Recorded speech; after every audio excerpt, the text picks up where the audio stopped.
전립선 커지는 거는 결국 막을 수 있는 방법은 없어요. 이 증상이 많이 불편하면 불편할수록 약도 강하게 쓰게 되고 수술도 조금 이른 시기에 생각을 해보게 되는 거죠.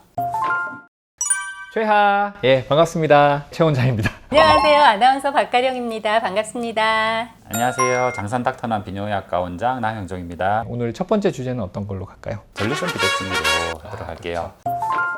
뭐 전립선 비대증이라는 말에 대해 가지고 못 들어보신 분들은 아마 아무도 없으실 거예요. 전립선이라는 게 남자들만 가지고 있는데 의외로 여성분들도 또 굉장히 관심을 많이 갖고 계세요. 왜냐하면 자기 남편 일이 될 수도 있고. 네. 전립선 비대증이라고 하면 말 그대로 전립선이 비대해지는 질환이다라고 볼 수 있을 것 같은데 소변 보는 게 굉장히 불편하다라고 들었거든요. 특히 남자 몸에서 이제 소변 나가는 구조가 방광이 이렇게 있다고 치면은요, 이 방광 아래쪽에 호도할 만하게 이렇게 달려 있는 게 이게 전립선이거든요. 요도가 요 전립선 요 사이로 이렇게 지나가요. 그러니까 이 전립선이 커지면 어떻게 되겠어요? 요도를 이렇게 감싸고 있는데 커지면 요도를 이렇게 쪼여들게 돼요. 네. 그러면은 요도가 활 펼쳐져야 소변이 시원하게 나갈 건데 이렇게 쪼여들게 되면은 소변이 굉장히 약하게 나가게 돼요. 굉장히 불편하실 것 같은데 그럼 이런 전립선 비대증의 경우에 약물로 치료를 할 수가 있을까요? 보통 초기에는 약물로 치료를 하거든요. 그래서 약으로 좁아져 있는 요도를 조금씩 넓혀주는 이런 치료를 하게 되고요. 뭐 최초에 이제 검사를 해가지고 약물 치료가 잘 듣겠다 싶은 분들은 약물 치료로 조금 오래 가시는 분도 있고요. 처음 검사해서 만약에 약물 치료로 잘 안 되거나 아니면 약물 부작용이 생기는 경우가 있거든요.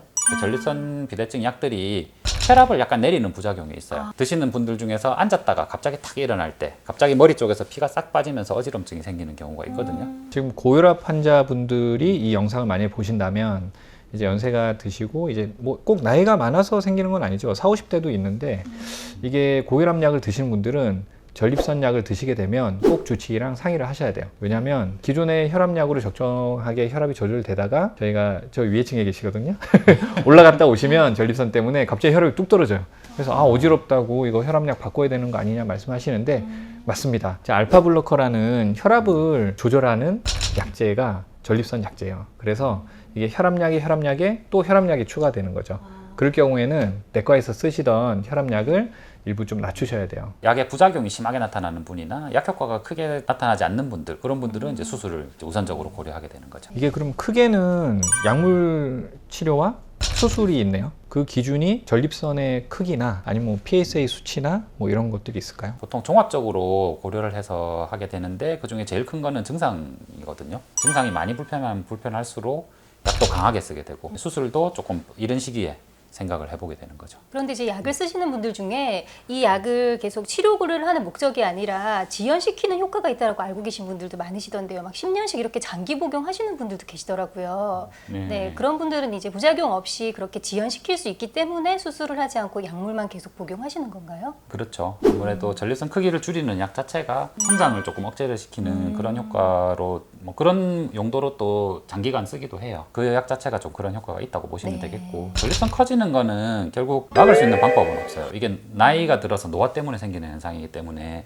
그러면 이거를 수술을 하게 되는 경우에 어떤 방법을 하는지 궁금해요. 제일 전통적인 거는 전립선 안쪽 살을 이제 깎아내는 방법. 이 깎아내는 기구에 따라서 레이저를 사용하느냐 아니면은 루프를 사용하느냐 그 방법이 약간 달라지는데 근본적으로 수술 원리는 막고 있는 전립선을 안쪽에서 깎아내는 그거 이제 기본 원리라고 보시면 되겠고요. 최근에는 이제 유로리프트라고 해가지고 이 전립선을 안쪽에서 앵커 같은 걸 걸어가지고 이제 줄로 매서 잡아 당기는 거거든요. 절제를 안 하고 그냥 당기는 건가요? 네, 맞아요. 그건 제가 처음 듣는데. 네, 그런 방법이 최근에 조금 많이 각광을 받고 있고 로봇 수술은 주로 이제 전립선의 종양이라든지 이렇게 전립선을 전체를 다 떼내야 되는 경우에 많이 적용을 하고요. 전립선 비대증이 아주 심한 분들 이런 분들은 전립선을 깎아내다 보면 피가 굉장히 많이 나게 되거든요. 그러면 심한 경우에는 수혈을 해가면서 수술을 해야 되는 경우도 있어요. 그래서 그런 경우에 환자 합병증을 줄이기 위해서 전체를 다 떼내는 경우가 있는데 요즘에는 단순 전립선 비대증 가지고 로봇 수술하는 경우는 조금 드물기는 해요. 전립선 비대증 수술이요. 네. 하고 났을 때 성기능에 영향을 준다라는 말씀 하시던데 그래서 좀 수술을 꺼리시더라고요. 실제로 네. 그런지 궁금해요. 실제로 이게 사정에 조금 영향을 주게 되거든요. 전립선에 하는 역할이 정액을 만들어내는데 정액 중에서 한 3분의 1 정도를 전립선이 만들어내요. 그래서 그걸 깎아내 버리면 일단 1차적으로 정액 양이 줄겠죠. 그 그다음에 전립선이 이제 없어져가지고 두 번째 문제점이 뭐냐면 아까 방광하고 요 전립선 요 사이에 저항이 줄어들어요. 그 얘기가 무슨 말이냐면 사정할 때 요도 쪽으로 정액이 나가는 게 아니고 방광으로 거꾸로 올라가 버려요. 그래서 나중에 결국에는 소변에 섞여서 정액이 다 빠지긴 하는데 네. 이제 환자들은 이상한 거죠. 뭔가 나와야 될 타이밍인데 뭐가 나오는 게 없어요. 그래서 그런 부분이 이제 성기능에 영향을 주는 거고 발기 기능하고는 크게 연관은 없는 걸로. 그 절제하지 않는 방법이 있었잖아요. 이렇게 뭐 묶어서 네. 넓히는 리프팅?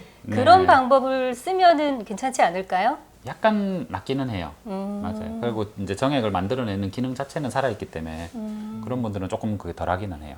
그러면 전립선 비대증을 증상으로 일단 제일 중요하게 보는데 제일 중요한 진단 툴은 사실은 초음파죠. 초음파로 전립선의 사이즈를 측정을 하고 그다음에 PSA라는 혈액 검사로 표지자죠. 전립선 네. 암의 또 표지자이기도 한데 그 두 가지가 제일 중요한 검사라고 합니다. 그러면 이제 PSA라는 건 이제 수치고 그다음에 초음파로 하는 것도 이제 전립선의 그 무게를 간접적으로 측정을 하는데 수치에 대해서 또 궁금해하시는 분이 있을 것 같은데 예. 전립선 크기는 어떻게 되나요? 크기는 보통 일반적으로 크기 잡는 거는 이제 나이에 따라서 조금 다르거든요. 모든 사람들이 다 커지니까.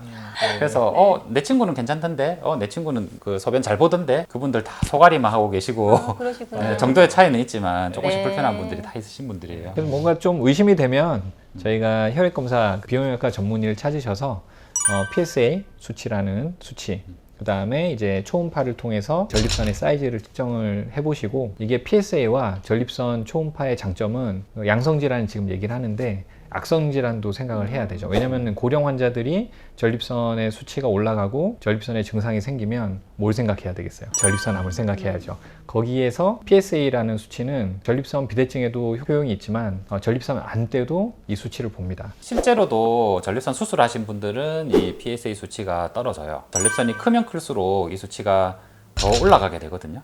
그래서 이것도 그 기준점을 좀 잡는데 일반적으로 잡는 기준점이 예전에는 4.0을 잡았었어요. 근데 그렇게 하니까 이제 4.0이 아닌데 암이 나오는 사람들이 있는 거예요. 그래서 암 놓치는 경우가 많아지니까 요즘에 일반적으로 3.5 수치를 기준으로 많이 잡아요. 그리고 일부 선생님들은 이제 3.0으로 이걸 기준을 낮춰야 된다. 이런 주장도 지금 학계에서 가지고 있거든요. 그래서 여기에 대해서는 아직까지 그 의논을 하고 있는 중이고 PSA 하나만 보고 저희가 또 암이 있다 없다 이렇게 판단하지는 않거든요. PSA는 어디까지나 확률이에요. PSA가 그러면은 굉장히 아슬아슬하게 3.5에 걸쳐 있는 분들은 어떻게 하느냐. 최소 한 달 이상 간격을 두고 여러 번 측정을 해가지고 이게 수치가 계속 올라가는 쪽에 가 있는지 아니면은 조금씩 떨어지는 쪽에 가 있는지. 근데 실제 치료를 하면은 전립선 잘라내지 않으셨는데도 이 PSA 수치가 낮아지는 걸 쉽게 확인할 수 있거든요. 뭔가 크기 외에 다른 요인들도 지금 있다고 조금 있는 것 같아요. 그리고 전립선 크기는 일반적으로 이게 전립선이 부피예요. 그래서 일반적으로 20g 단위로 또는 세제곱센티미터 단위로 많이 하는데 일반적으로 20g 정도를 정상이라고 보고 그 이하는 정상, 20g 이상은 전립선 비대증 하는데 아까 제일 중요한 게 증상이라고 했잖아요. 그래서 크기가 커도 증상이 아주 멀쩡하신 분들이 있어요. 그래서 그런 분들은 수술을 고려할 필요는 없고 전립선 크기가 만약 30g 미만이라 하더라도 증상이 심하다 이러면은 수술을 생각해 보는 경우도 있어요. 네. 젊으신 분이라고 하더라도 본인이 소변 보는 게 굉장히 불편하거나 그런 걸 느끼신다면 미리 좀 약을 복용해 주면은 좀 지연을 시킬 수 있는데 도움이 될 것 같거든요. 젊은 40, 50대 정도? 이 긴가민가 하는 분들은 제가 보내거든요. 이제 초음파도 해보고 PSA도 해보시라고. 약을 안 주세요. 안 주시고 딱 다녀오신 다음에 하시는 말씀이 스트레스가 원인이다.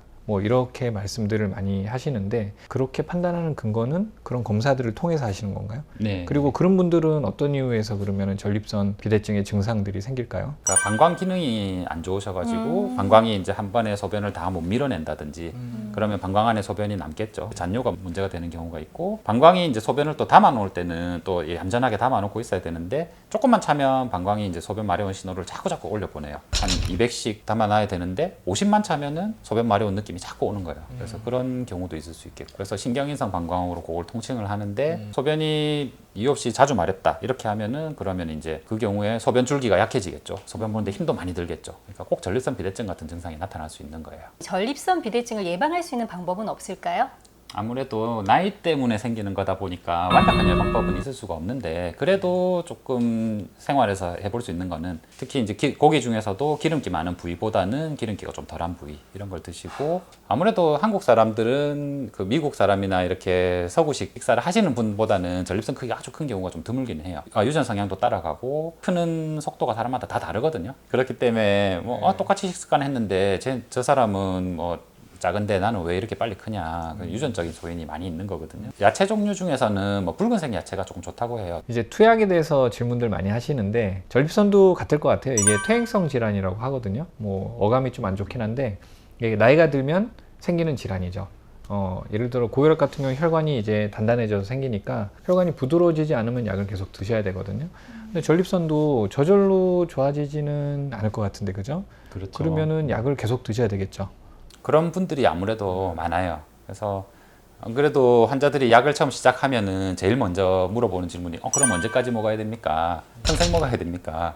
그래서 일단 조금 먹어보자 그래요. 한 6개월에서 1년 정도 약을 썼을 때 약을 끊을 수 있는 분들이 분명히 있거든요. 약을 이제 쉽게 끊을 수 있는 분들은 아무래도 나이가 좀 젊은 분들, 그 다음에 전립선보다는 방광 기능이 안 좋은 분들, 이런 분들은 약을 좀 쉽게 끊을 수가 있어요. 연세가 많으신 분들, 전립선 크기가 큰 분들, 이런 분들은 약을 끊기가 좀 힘든 경우가 많고요. 그 다른 약 드시는 게 워낙에 많잖아요. 연세 있으신 분들은 뭐 혈압약도 있을 것이고, 당뇨도 있을 것이고, 양을 최대한 줄이고 싶어가지고, 그래서 이제 약을 또 임의로 중단하는 분도 있으시고, 소변 같은 경우에는 잘못하면은 소변이 방광 안에 빵빵하게 소변은 차오르는데 밖으로는 소변은 못 보고 이런 경우가 종종 생기거든요. 그래서 전립선 비대증도 약간 조금 인식 개선이 있어야 되는 것이 이게 결국 노화 때문에 생기는 거니까 약은 꾸준히 이렇게 드시는 게 삶의 질을 높이는 데 더 아마 도움이 될 겁니다. 오늘 이 시간에는 전립선 비대증에 대해서 자세히 알아봤습니다. 원장님 감사합니다. 예, 감사합니다. 감사합니다. 자, 구독, 좋아요, 알람 알람 설정 부탁드려요. 제발.